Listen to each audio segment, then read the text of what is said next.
شبيهة الاكس ماكس يا مرحب، من اجمل الموتوسيكلات اللي ممكن تركبها بعام 2025 هي شبيهة الاكس ماكس يا خي، بالالوان الاربعة اللي نازلة فيها الكتير مميزين اللي هن ناردو جراي مع جنط احمر، مات جراي مع جنط ازرق، اسود مع جنط ذهبي، والزيتي كمان مع جنط الذهبي. جايبة لتحط فيها كل اغراضك، مع عدوية بالتمسون عشان ما توقع وتفك رقبتك، مفتاح كيلس، والستوب المميز الليد اكيد، مع كيلومتراج الديجيتال الواضح المرتب. فوق الكيلومتراج في كيلومتراج فوق ليد صغير بيقول لك قد ايه بعد فيها بنزين وقد ايه بتمشيك كمان، واذا فضيت بيطلع لك هذا الصوت. عبيني بنزين يا بخيل يا معفن يا.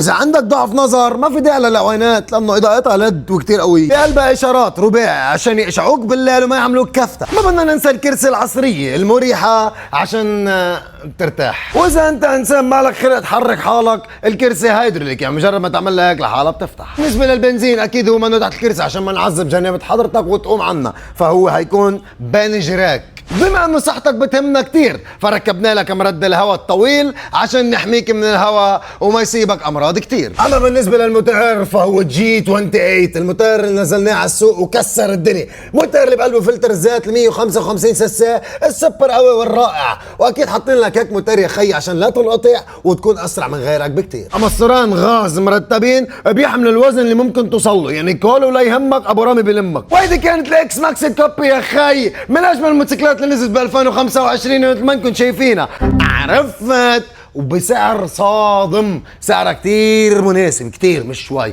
يلا روح.